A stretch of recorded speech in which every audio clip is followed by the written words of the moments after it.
We had a wonderful trip to Lisbon, and I hope you do too, because these 15 tips will help you. These are things we wish we would have known, we figured out as we were going, and now you will have the benefit of our research. Hi, I'm Jordan. And I'm Erica. And we're your guides abroad.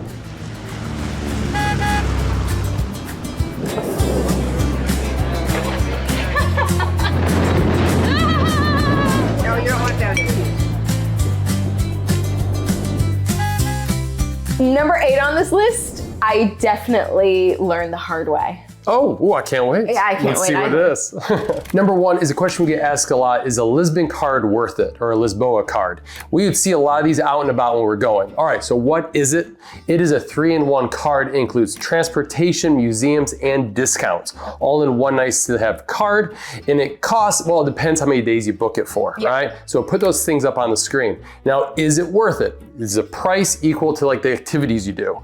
And it really depends. We don't love these because essentially make it worth it. All right, through our research and going to these places, a museum in Lisbon costs about 8 to 11 euros. Yeah. Right? So you essentially have to go to about 3 sites or museums to make this card worth it. In one day. In one day. Yeah. So like if you go to like Belem, one of our favorite neighborhoods, you can easily do that with a big trip over there. There's a lot of great things to see. We have a video coming out on that one because there's so much to do, but it can be exhausting. If you're doing this for 3 days and trying to hit up as many museums as possible, you might get a little worn out.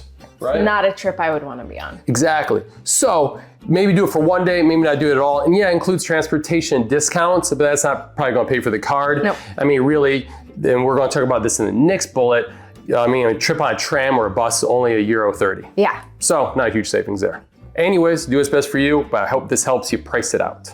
I will just say all the videos and articles I read before going said that we needed to get the Lisboa card. And I just didn't really feel like we needed to after pricing it all out. So make sure you do the research because a lot of people are saying you should definitely get this. And I feel like you should probably not. There you go. But number 2, you should get, this is a Navigante card. When we were there, it's called a Viva Via Him card. I don't know if that's how you pronounce it, but I like the sound of try. it. It is. But Navigante card, you got to pick this up. Grab it at a train station. They have little electronic machines that you can get it at. And then some like the corner convenience stores have it too. The card costs 50 cents and then you top it up and it's a zap card. So if you want to hop on public transport, you just zap on. Yep. If you want to do the St. Just to Lift, because that's also public transport, you just zap it and it's just great. And it's actually a lot cheaper too. So like for a tram, it's a €1.30 using a Navigante card versus €3 in cash. So it's really a help way to reduce the lines is they want people to use these cards. Yeah, so you're not queuing up to buy tickets every time you're going on the train,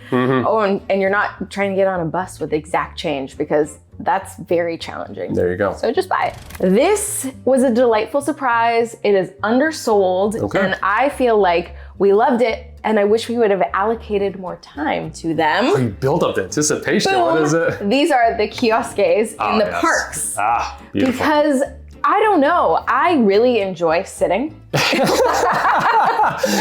it's part of the Lisbon culture too. Like you just go out for a nice long lunch, you go out for a drink, a coffee. Yeah. You know, you get the ginginja. It's just like really good. It's just a great way to hang out. They're always in parks or on these terraces, these beautiful views. So like when you see one, you go grab a drink and relax. And just sit and look and marvel at where you are because it's so cool. Yeah, we're all about sit and savor. So like this is what you gotta do is just relax and enjoy your time there. Don't worry about running to the next thing to do. You know, I feel like if you go to Spain, which you should, everybody always talks about the plazas, right? Sit out in the plaza and enjoy, blah, blah, blah.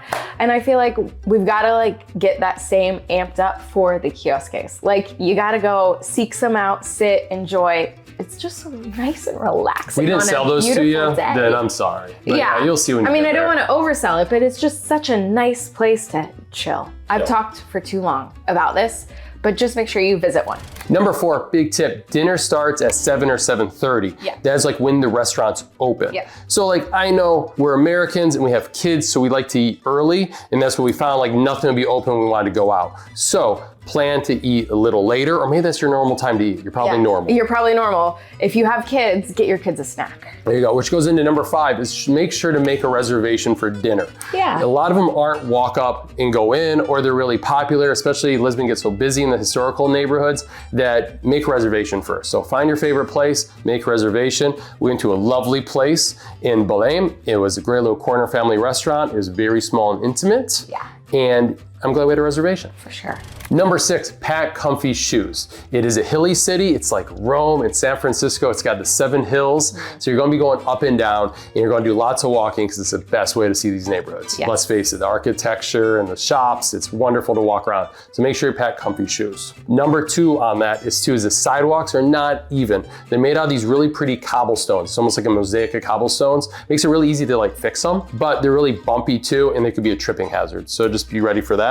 They can also be very slippery, as I found out as I was slipping and sliding down with. So just take care. It is. Pack comfy shoes, maybe some shoes with good grip, and enjoy strolling around. And strollers too. It makes it using a stroller kind of bumpy too, but you'll figure it out. Yeah. Number 7, start at the top of the hill. Erica taught me this when we were here because she's such a wonderful planner. She's like, no, we're not walking up this hill, not this time. We'll take a tram up or a funicular up or a bus up or even a tuk-tuk up, and then you walk down through the neighborhood. And that's how you enjoy all the great sights. And if you grab our free 1-page itinerary for Lisbon down below, that's how we have it figured out for you. You take a historical tram up that very few people do. It ends in this neighborhood that very few visitors go to, and then you walk down through 4 or 5 neighborhoods.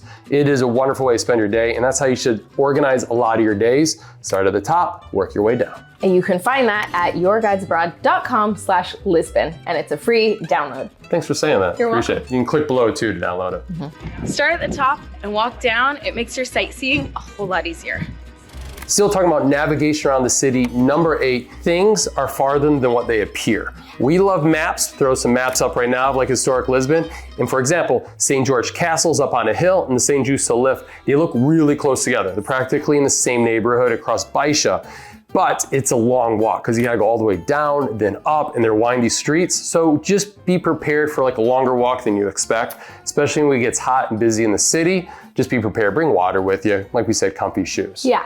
And we also noticed this when we were walking around Belem. There are so many sites in what looks to be such a small area, but it was not easy to just hop from site to site to site. It was a longer walk than we expected, busier road than we expected, and it just took longer than we expected on a hot day. I guess that's a big thing. Don't load up your itinerary with too many things. Oh, you see, I can hit up 10 sites in a day because it's also close. It's only a 15-minute walk, but then that 15-minute walk turns into 20+ minutes because you're stopping and waiting for streetlights and traffic. Or maybe there's a kiosk. You're like, oh my gosh, I need a drink. And you grab a kiosk, and next thing you know. Anyways, don't overload your itinerary. Have room to be flexible and to walk.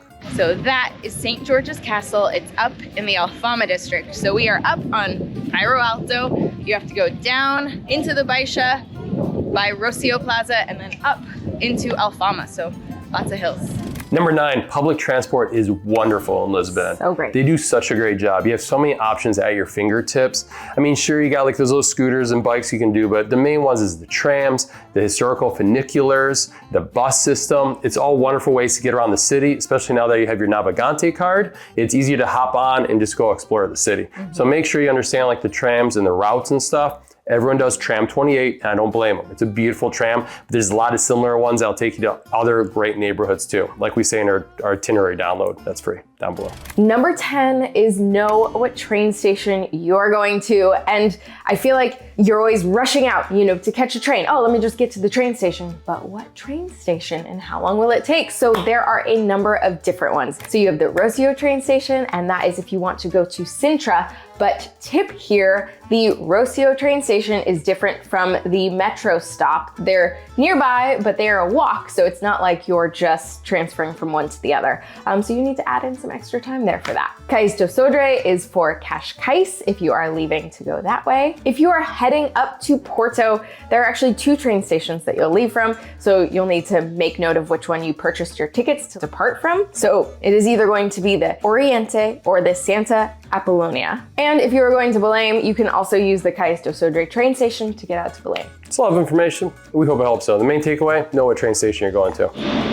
Train stations. Number 11, book sites in advance. Big thing that we wish we had known in advance is figure out which ones you gotta do it for. So our favorite, St. George Castle. Yeah. Well worth going to, top of the city, great views, a lot of wonderful history there, but it's so simple to skip the line for this one. Yeah. You just buy your tickets in advance, you have it on your phone, you can go any date you like, because when we went there's a massive line just to buy a ticket. And Erica's smart, she bought it while we're in line, and then we walked right in. We have a video up above on how to skip the lines in Lisbon. We find it's a wonderful video, a lot of helpful stuff, but that's just one example. Another one is Penna Palace in Sintra. That is wonderful too. Make sure you book that in advance, understand like what your time slot to get in. And to be honest, we did a guided tour and he took us to all these wonderful places and he's like, skip Penna Palace. You don't have to go inside. It's better just to walk around the grounds and do stuff like that. But the big thing is try to find those ways to skip the lines because they can get nasty during the summer. They sure can.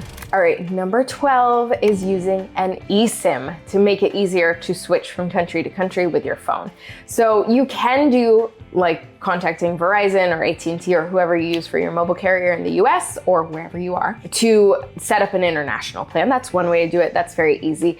But we were going for a long time. We were going to a lot of countries and it was just easier and cheaper for us to get an eSIM, and we would get these in advance and switch them out when we got to the country we were going to. And we don't want to throw out eSIM, it's an electronic SIM card. Remember like back in the 90s and 2000s, you had a SIM they had to physically put in your phone. Now they're electronic so you can download it. So go down below, you get the app on your phone and it literally costs like $5 for a big data plan. Yeah. It's really cheap. You can pick the one you want and they give you good instructions on loading it up and how to set it up on your phone. So highly recommend that. Get it and understand it before you actually land because you need Wi-Fi to connect it. I made this mistake a lot.